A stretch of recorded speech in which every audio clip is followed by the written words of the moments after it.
Selamat malam Bapak Ibu, kita akan mulai persekutuan doa pada malam hari ini.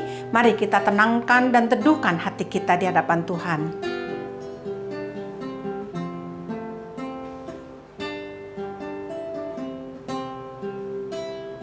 Amin. Mari kita akan naikkan pujian dari Nafiri Rohani 206. Yesus tak berubah. Sungguh besar kuasa dan kasih-Mu Tuhan. Kau mengasihi dunia yang kan binasa. Yesus Putra Tunggal Allah yang Kau serahkan. Mati di salib yang hina menyelamatkan.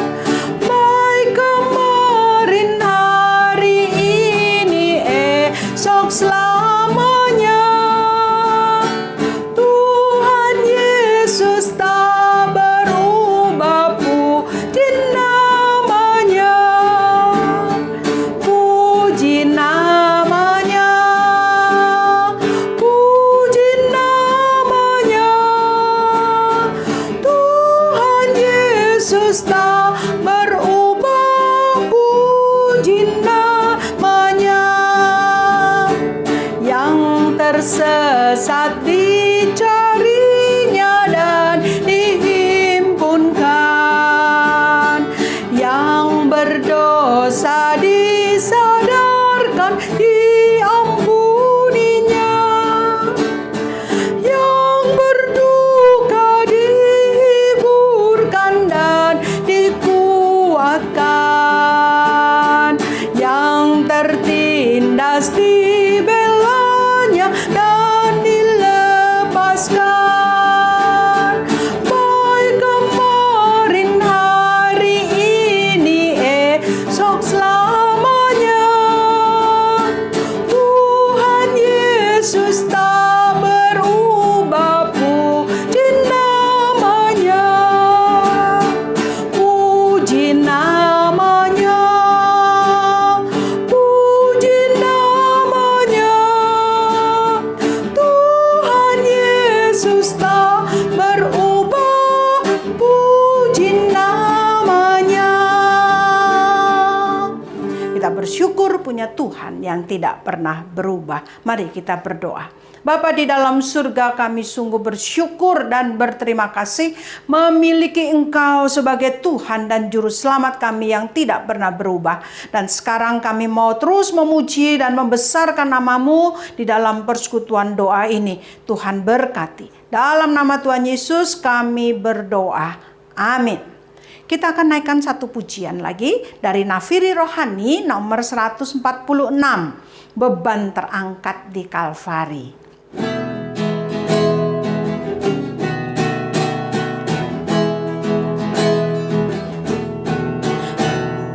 Hari penuh kesusahan, sunyi dan mencekam. Beban terangkat di Kalvari, Yesus sangat dekat. Beban terangkat di Kalvari, Kalvari, Kalvari. Beban terangkat di Kalvari, Yesus sangat dekat. Serahkanlah beban padanya, buang ketakutan.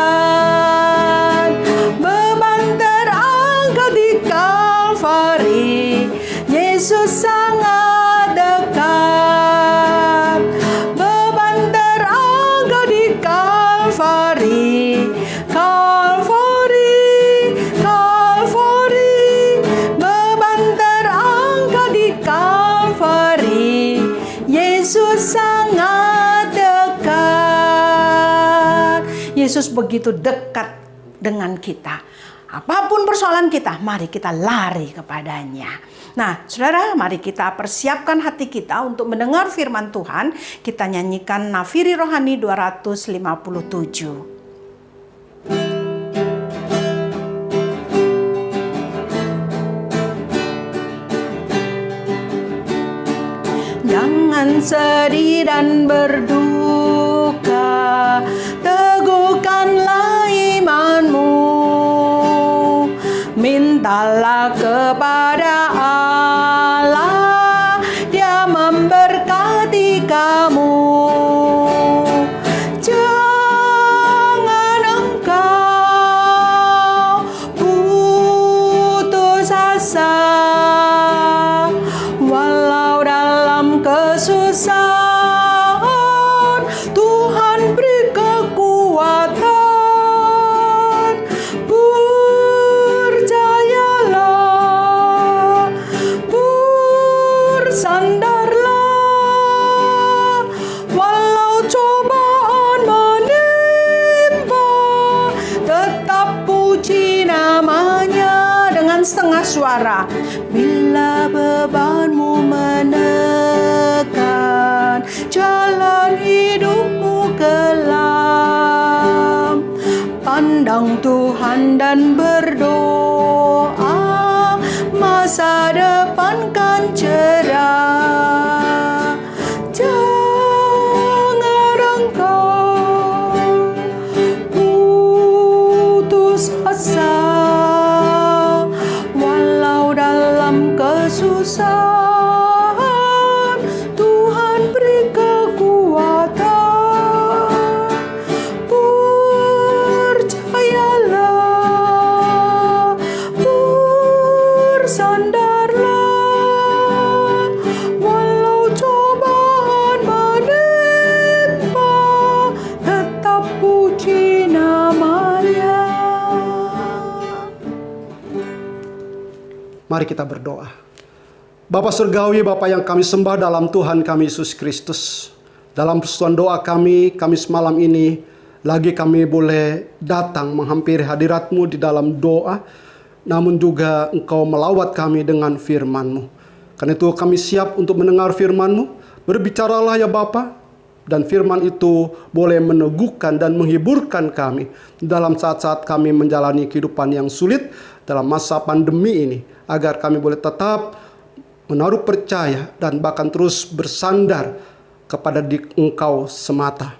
Karena biarlah Roh-Mu yang kudus menolong dan memimpin kami masuk dalam kebenaran firman-Mu dan juga dapat melakukan dalam kehidupan kami. Berbicaralah Bapa, kami siap untuk mendengarnya. Dalam nama Tuhan kami Yesus Kristus, kami bersyukur dan berdoa. Amin. Pembacaan firman Tuhan pada persekutuan doa kita Kamis malam ini 29 Oktober 2020 terambil dari kitab Ayub, menjadi rangkaian dari perenungan kita dari kitab Ayub, dan kita sampai pada pasalnya yang ke-6 ayatnya ke-22 hingga yang ke-30. Yang demikian firman Tuhan. Pernahkah aku berkata, berilah aku sesuatu, atau berilah aku uang suap dari hartamu, atau luputkan aku dari tangan musuh, atau tebuslah aku dari tangan orang lalim.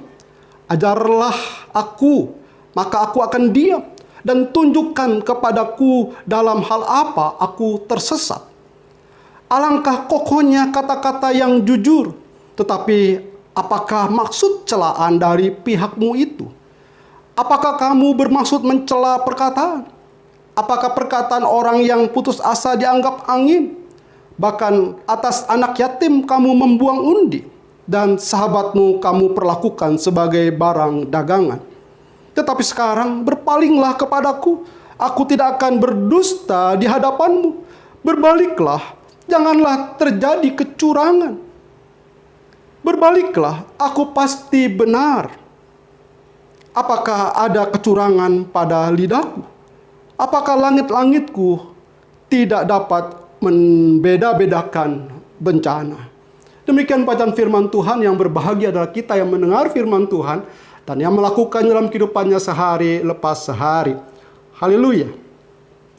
Jemaat yang dikasihi Tuhan Yesus, dalam kehidupan kita pasti ada suatu saat yang terberat, tergelap, Pokoknya yang tersusah dari banyak pengalaman hidup yang kita alami.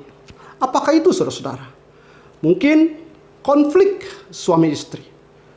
Dan ini berhubungan dengan masalah relasi yang tidak baik. Bisa juga dengan orang tua atau mertua. Atau dengan mantu. Atau dengan rekan kerja di kantor. Mungkin juga itu adalah masalah keuangan yang kita alami. Menjadi satu kehidupan yang menjadi terberat dalam hidup ini. Atau soal pekerjaan. Atau barangkali juga masalah sakit yang pernah kita alami. Sehingga kita merasakan itu adalah satu pengalaman yang terberat, tergelap, dan tersusah. Bapak Ibu saudara-saudaraku yang dikasihi Tuhan, dalam 42 pasal dari kitab Ayub, ada penafsir kitab Ayub yang mengatakan bahwa Ayub pasal 6 dan pasal 7 adalah bagian yang terberat dalam kehidupan Ayub dalam masa penderitaannya. Charles Swindoll dalam bukunya Ayub Seorang dengan Ketabahan yang Heroik pada halaman yang ke-107 menegaskan, karena dipermalukan oleh perkataan Elifas dan dihantui oleh diamnya Allah, Ayub berbicara seperti seorang yang tersiksa. Secara fisik ia tersiksa, secara emosional ia kehilangan akal sehat, secara rohani ia bingung. Ingatlah, demikian penegasan daripada Swindoll, bahwa selain ia, yaitu Ayub, telah kehilangan segala sesuatu dan rasa sakit yang dialaminya. Saat ini ia dipersalahkan dan bahkan dipermalukan, ditegur di hadapan para sahabat, dan bahkan dihakimi. Lembaga Alkitab Indonesia memberikan tema pasal 6 ini, yaitu Ayub kecewa terhadap sahabat-sahabatnya. Tidaklah salah. Mereka yang seharusnya datang untuk memberi penguatan dan penghiburan, sebaliknya memperlakukan Ayub sebagai seorang terdakwa. Seakan ia maling jemuran yang tertangkap basah dan meringkuk di pos satpam dengan muka yang babak belur. Saat orang-orang melihatnya bukan dengan simpati, rasa kasihan, iba, tetapi sebaliknya sambil berkata, berlalu dan bergumam, salahmu sendiri. Atau, nah tuh, rasakan akibatnya. Itu akibat dosamu. Ambil milik orang lain sih. Bukankah itu yang dianggap oleh sahabat-sahabat Ayub, saudara? Khususnya dari perkataan Elifas, bahwa penderitaan yang dialami Ayub karena dosa. Bapak Ibu saudaraku yang dikasihi Tuhan, pada ayat yang ke-22 hingga ayat yang ke-24 yang kita baca saat ini, kita mendapati perkataan Ayub yang tidak membela diri atau berusaha menutupi dosa yang dia sembunyikan. Pemikiran dan kehidupan saleh Ayub terungkap dalam beberapa pertanyaan yang ia lontarkan pada ayat yang ke-22 dan 23. Pernahkah aku berkata, berilah aku sesuatu, atau berilah aku uang suap dari hartamu, atau luputkanlah aku dari tangan musuh, atau tebuslah aku dari tangan orang lalim. Saudara-saudara yang dikasihi Tuhan, dalam Alkitab terjemahan bahasa Indonesia sehari-hari atau bahasa Indonesia masa kini ditulis begini. Kenapa? Apakah aku minta sesuatu darimu? Atau menyuruhmu menyogok orang untuk kepentinganku? Apakah aku minta diselamatkan dan ditebus dari musuh yang tak berbelas kasihan? Apa jawabnya? Bila pertanyaan-pertanyaan ini ditujukan kepada saudara, saya yakin jawaban saudara adalah tidak. Demikian juga pastinya jawaban para sahabat Ayub. Nah, Bapak Ibu dan saudaraku, bila jawabannya tidak, sepakat dengan apa yang dikatakan juga oleh Elifas dan para sahabat Ayub lainnya, maka pastilah juga Ayub akan melanjutkan dengan tantangan seperti dalam ayat 24. Kalau begitu, ajari aku, maka aku akan diam, dan tunjukkanlah kepadaku dalam hal apa aku tersesat. Lagi dalam bahasa Indonesia sehari-hari diterjemahkan seperti ini. Nah, ajarilah aku, tunjukkanlah kesalahanku, aku akan diam dan mendengar perkataanmu. Bapak Ibu, saudara yang dikasihi Tuhan Yesus, Seakan Ayub mau berkata, ayo tunjukkan deh kesalahan-kesalahan gua. Jemaat yang dikasih Tuhan, puluhan tahun yang lalu di awal pelayanan saya, sebuah pengalaman yang tak pernah terlupakan adalah saat papa dari seorang anggota gereja yang saya layani pada waktu itu sakit dan dirawat di rumah sakit. Si papa belum menjadi Kristen dan anaknya ini yang menjadi anggota kami meminta saya datang ke rumah sakit untuk mendoakannya. Saya menyadari bahwa bukan saya saja sebagai hamba Tuhan yang datang melayani orang tua ini, tapi ada hamba Tuhan yang lain dari gereja lain. Sepertinya anak yang lain dari si orang tua yang sakit ini juga meminta pendeta jemaatnya untuk datang mendoakan papanya. Apa yang terjadi saudara dalam pelayanan yang tak terlupakan ini? Sekalipun sudah bertahun-tahun, saya mendengar dari anak yang adalah anggota gereja kami bahwa hamba Tuhan tersebut berkata kepada papanya dalam kunjungan di rumah sakit tentunya, bahwa si papa sakit karena dosa. Lalu menganjurkan untuk meminta pengampunan dan Tuhan akan menyembuhkan. Oh saudara-saudara, pastilah si papa dan juga keluarga, anak-anak ini akan berdoa untuk adanya pengampunan. Dan doa itu sudah dimintakan. Namun kenyataannya saudara-saudara, si papa bukannya sembuh, malah meninggal dunia. Tidak lagi keluar dari rumah sakit dengan sembuh, tapi keluar dari rumah sakit dengan menjadi jenazah. Apa yang terjadi, Bapak Ibu? Meninggalnya orang tua ini bukan saja membawa kedukaan, tetapi juga meninggalkan kekecewaan yang mendalam bagi anak-anak almarhum, termasuk anak dari anggota gereja yang kami layani. Ia merasa Tuhan tidak mendengar doa dan tidak mengampuni dosa, sehingga papanya meninggal, sehingga tidak menyembuhkan orang tuanya. Padahal sudah saya katakan bahwa kesusahan hidup, kesakitan, dan berbagai penderitaan yang dialami orang percaya tidak selalu kena dosa. Bersyukur saudara, anggota gereja yang saya layani ini sekalipun mengalami kekecewaan dan bahkan keguncangan iman dan beberapa lama dia tidak lagi datang beribadah. Namun pada akhirnya dalam perjalanan waktu ia tidak kehilangan kepercayaannya kepada Tuhan. Bersyukur sampai hari ini saya pribadi lihat ia dan keluarga boleh tetap menjadi orang percaya. Bapak Ibu saudaraku yang dikasihi Tuhan, betapa bahayanya perkataan yang tidak tepat, apalagi pengajaran yang tidak sesuai dengan ajaran yang sesuai dengan firman Tuhan, sesuai dengan kebenaran firman Tuhan. Sebab itu ada kebahayaan bila anggota gereja dengan gampang dan sembarang beribadah di banyak gereja. Jangan beranggapan, oh biar tumbuh imannya. Apalagi di saat pandemi COVID-19 ini, saudara. Ibadah dengan gampang kita pilih.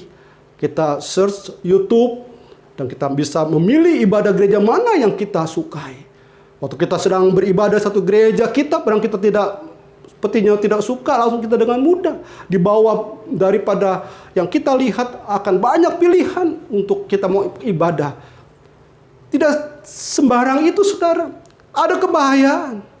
Dan itulah mengapa tidak heran bila dengan mudah anggota gereja, jemaat Tuhan terkontaminasi ajaran-ajaran tidak sehat. Ajaran yang kosong, tiada arti. Dan saya berpikir, saudara, virus ajaran tidak sehat ini jauh lebih bahaya daripada terpaparnya virus corona. Saudara bisa mengerti apa bahayanya, bukan? Nah, saudara, pada ayat yang ke-25 dikatakan alangkah kokohnya kata-kata yang jujur, tetapi apakah maksud dari celaan dari pihakmu? Lagi dalam Alkitab terjemahan bahasa Indonesia sehari-hari menerjemahkan sebagai berikut. Kata-kata yang tulus menyejukkan hati, tetapi bicaramu kosong tiada arti.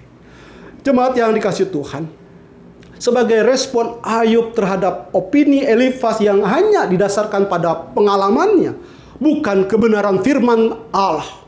Yang kebanyakan seperti itu yang kita sering dengar di atas mimbar. Yang katanya firman Tuhan padahal ada pengalaman hidup. Dan pada ayat yang ke-28 hingga ayat yang ke-30, Ayub siap berdiri dengan kesalehannya. Pada ayat yang ke-28 katakan, tetapi sekarang berpalinglah kepadaku, aku tidak berdusta kepadamu. Ayo Elifas, sepertinya itu yang menjadi tantangan dari Ayub. Coba perhatikan aku, masakan aku ini berdusta kepadamu. Dan pada ayat 29 dikatakan ada 2 kali kata berbaliklah. Dengan kata lain, carilah pemahaman lain dari penderitaanku ini.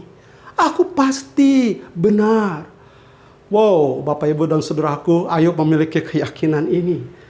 Pada ayat ke-30 dikatakan lagi, apakah ada kecurangan pada lidahku? Apakah pada sangkamu aku berdusta? Menjalani hidupku selama ini dengan kebohongan? Tidak bisa membedakan yang baik dan yang tercela.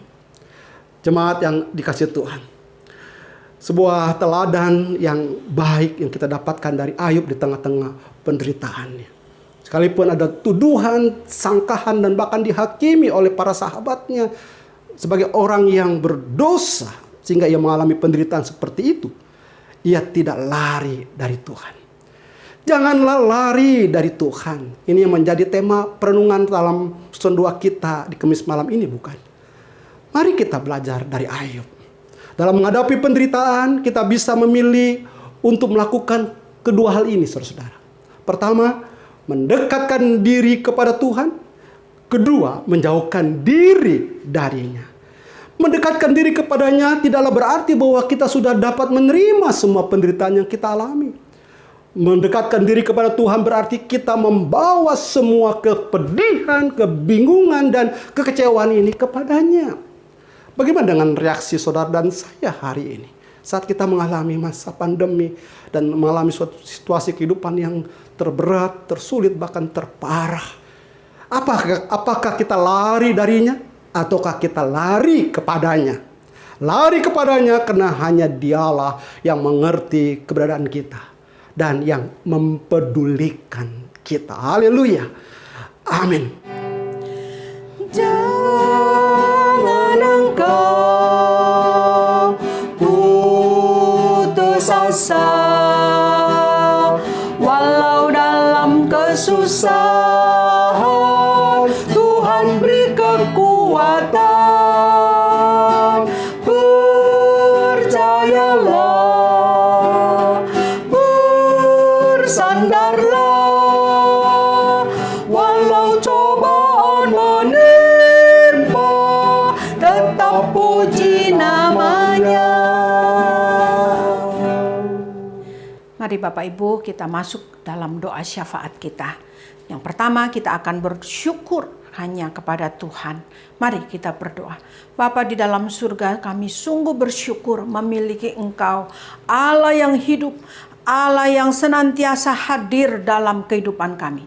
Allah yang siap sedia selalu menolong dan memelihara kehidupan kami.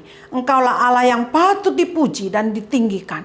Kami bersyukur untuk pemeliharaan dan kasih-Mu yang begitu nyata di dalam keluarga kami, di dalam pelayanan kami, di dalam seluruh aktivitas kami, pekerjaan kami, usaha kami. Kami boleh melihat Tuhan terus campur tangan dan memimpin kehidupan kami. Terpujilah nama-Mu Tuhan, kekal selama-lamanya. Karena hanya Engkaulah yang layak dipuji dan ditinggikan.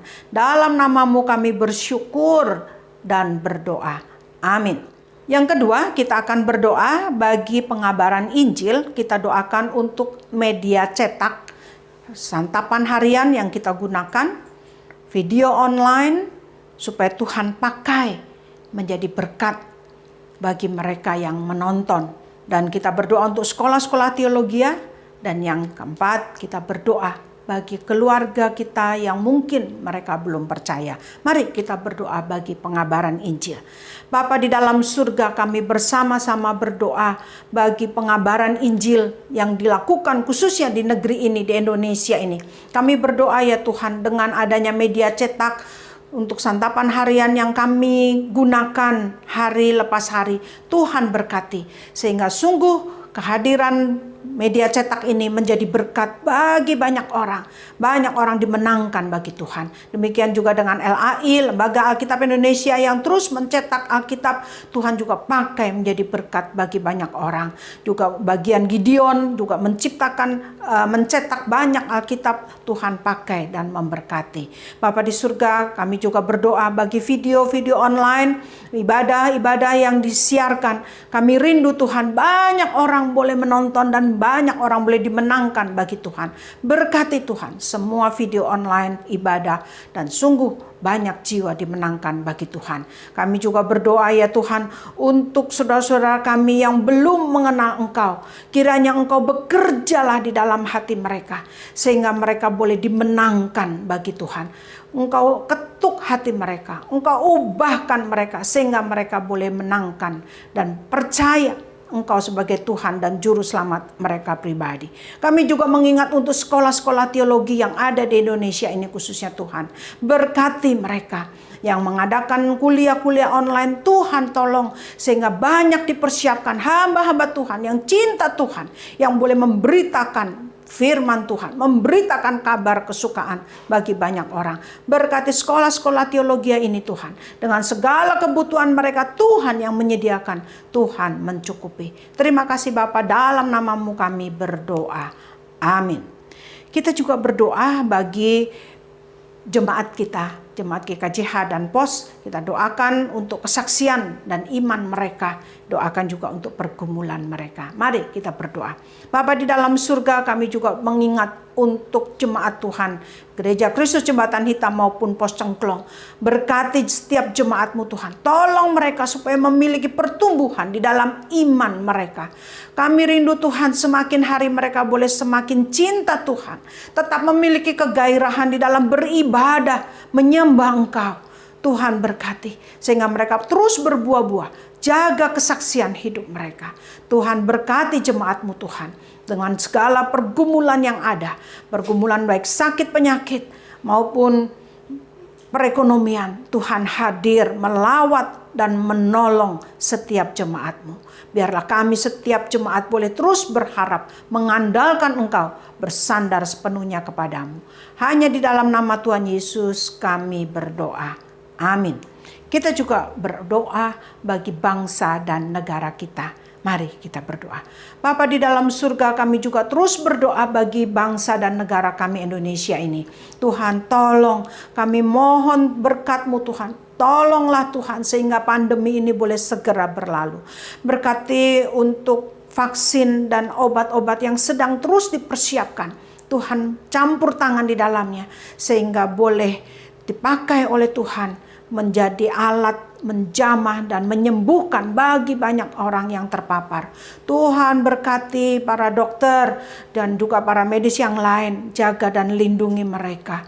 Berkati setiap masyarakat supaya tertib di dalam mengikuti protokol kesehatan yang telah ditetapkan oleh pemerintah.